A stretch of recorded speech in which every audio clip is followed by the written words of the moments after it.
शिकायत अपनों से की जाती है, गैरों से नहीं। खुद अपने भतीजे का सुध उन्होंने नहीं लिया।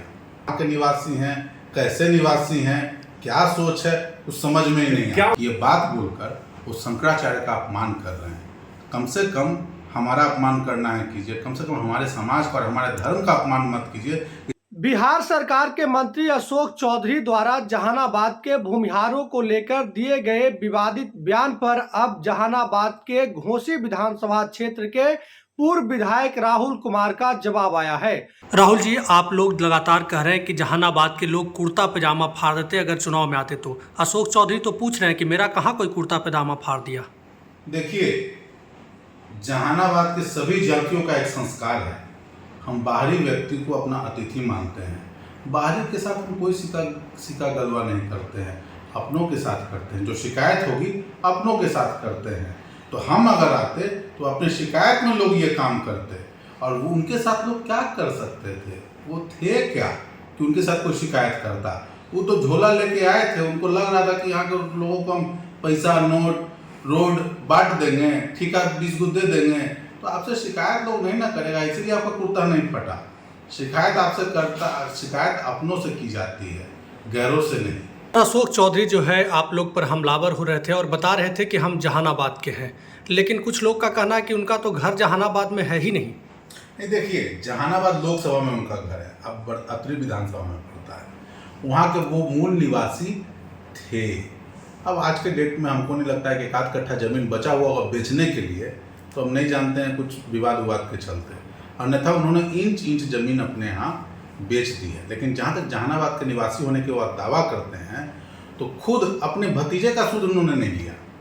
उनके चचेरे भाई थे कुंजन चौधरी जी, उनके बेटे हुए आलोक चौधरी। कुंजन चौधरी जी का देहांत हो गया और उसके बाद वो शिक्षक थे। उनके लिए अनुकंपा पर नौकरी के लिए दर बदर ठोकर खा रहे हैं 12 साल से आलोक चौधरी, लेकिन उसका भी सुध आज तक वो लिए नहीं। कहाँ के निवासी हैं, कैसे निवासी हैं, क्या सोच है, कुछ समझ में ही नहीं। क्या उनके मन में चल रहा है कि आखिर आप ही दोनों को टारगेट कर रहे हैं और किसी का नाम नहीं ले रहे हैं? देखिए, अब उनके मन की बात को तो मैं नहीं जानता, फिर भी एक अंदाज। लेकिन नहीं, अब मुझे लगता है कि कहीं कोई पीड़ा रही होगी। जैसे जानते अनजानते में भी लोगों से होता है, तो कहीं पीड़ा रही होगी। लेकिन जहाँ तक मुझे याद है, कोई पीड़ा वाली बात नहीं है। उनके परिवार से भी हमारे अच्छे संबंध रहे हैं, उनके पिताजी से हमारे पिताजी के अच्छे संबंध रहे हैं। लेकिन मुझे लगता है कि कोई ना कोई राजनीतिक षड्यंत्र है जिसको वो करना चाह रहे हैं, लेकिन इसमें वो सफल नहीं है। बहुत लोग कह रहे हैं कि ये नीतीश कुमार के द्वारा भी करवाया जा रहा है। देखिए, पार्टी ने अपना लाइन स्पष्ट किया है, और पार्टी का लाइन इसमें साफ है कि इनके सारे बयान को पार्टी ने उठा के मरीन ड्राइव के निकट गंगा जी में डाल दिया है। तो नीतीश कुमार के बिना हमारी पार्टी में पार्टी का लाइन तय नहीं होता है। हमारे सर्वमान्य नेता नीतीश कुमार हैं, और उनके बिना पार्टी का लाइन तय नहीं होता। तो क्या एक दलित का बड़ा नेता बनने की चाहत है इनके मन में?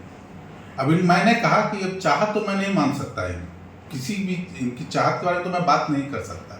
लेकिन जहाँ तक नेता बनने की बात है, तो नेता काम करके बनता है, नेता लोगों की बात समझ के बनता है। झूठ और अनर्गल बयानबाजी से कोई नेता नहीं बनता है। ये तो कह रहे हैं कि शंकराचार्य है जगदीश शर्मा, कि उनके ऊपर हम कटाक्ष किए तो जहानाबाद के भूमिहारों पर कटाक्ष हो गया। देखिए, अब उनको तो हम देखते हैं कि मोटा मोटा सिकड़ी और शंकर जी का पूजा पाठ करते हैं, तो हिंदू धर्म का इतना ज्ञान होना चाहिए कि ये बात बोलकर वो शंकराचार्य का अपमान कर रहे हैं। कम से कम हमारा अपमान करना है कीजिए, कम से कम हमारे समाज पर, हमारे धर्म का अपमान मत कीजिए। कि शंकराचार्य जिनकी पदवी हमारे धर्म में सबसे ऊपर है, उनसे कहाँ किसको कंपेयर कर रहे हैं? कम से कम बोली में अपनी सही बात को लाइए।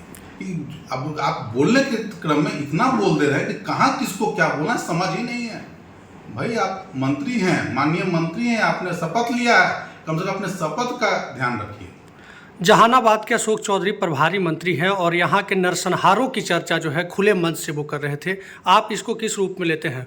देखिए, बहुत मुश्किल से जहानाबाद ने नरसंहार का दंश झेला था, और इस दंश को झेलते हुए लगभग सभी समुदाय के लोग भयक्रांत थे, और बहुत मुश्किल से लोग इससे बाहर आए।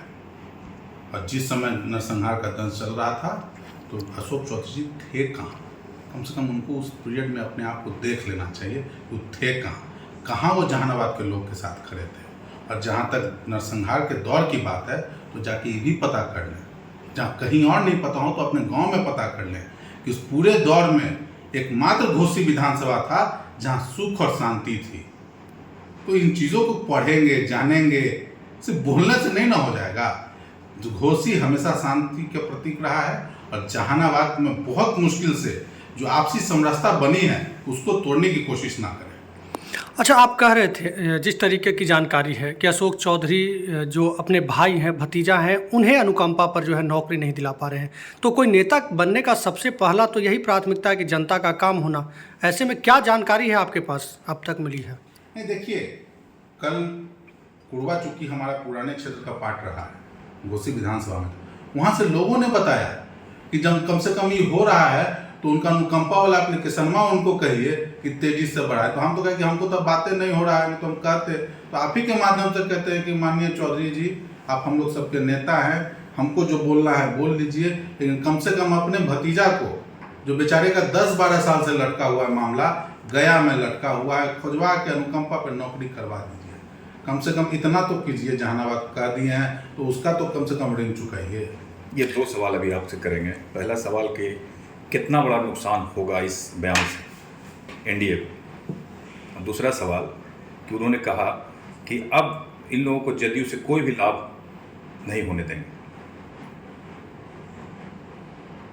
देखिए, जहाँ तक नुकसान की बात है तो नुकसान तो एनडीए को नहीं, भाजपा को भी होगा और पूरे एनडीए को इसका नुकसान होने जा रहा है। और नुकसान का अगर ये लोग भरपाई, अगर अशोक चौधरी जी नहीं अगर माफ़ी मांगते हैं, हमसे नहीं माफ़ी मांगने की आवश्यकता है, माफ़ी समाज से मांगे, क्योंकि उन्होंने बोला है समाज से माफ़ी मांगे, समाज फिर निर्णय करेगा, जो करना होगा करेगा। और जहाँ तक बात जो हमारे ऊपर है तो हमारी चिंता वो ना करें। उन्होंने कहा है कि जदयू से अब कोई भी लाभ नहीं होने देंगे। हमारी चिंता वो ना करें। अशोक चौधरी जी, कम से कम जाके हम लोग का भी इतिहास पढ़ लीजिएगा। 2000 में हमारे पिताजी निर्दलीय विधायक बने थे। नीतीश जी को प्रपोज करने में निर्दलीय विधायकों की कमेटी थी, उसके अध्यक्ष थे। 2005 में फिर से दोबारा फरवरी में निर्दलीय विधायकों की कमेटी बनी थी। फिर 2005 में हम उनके पार्टी से ही विधायक हुए, फिर 10 में हम उनकी पार्टी से विधायक हुए। तो हम क्या करेंगे, माननीय मुख्यमंत्री क्या करेंगे, इसकी चिंता आप मत कीजिए। आप अपनी चिंता कीजिए, अपनी चिंता और अपने गोपनीयता का जो शपथ लिया है, अपने पद और गोपनीयता का, उसका चिंता कीजिए, दूसरे की चिंता छोड़ दीजिए। अच्छा विधायक जी, एक जो बात और है कि अभी एक वरिष्ठ नेता थे, उनका कहना था कि अब जो है अशोक चौधरी आरसीपी सिंह बन जाएंगे। इसी तरह से जब मंत्री बन गए थे तो आरसीपी सिंह अनाप शनाप बोलते चल रहे थे, नीतीश कुमार ठंडा कर दिया, अशोक चौधरी को भी ठंडा करने की तैयारी है। देखिए, मैं भविष्य नहीं जानता हूँ, वो क्या करेंगे ये नेतृत्व तय करेगा, माननीय मुख्यमंत्री तय करेंगे, इस बारे में मैं नहीं कुछ कह सकता।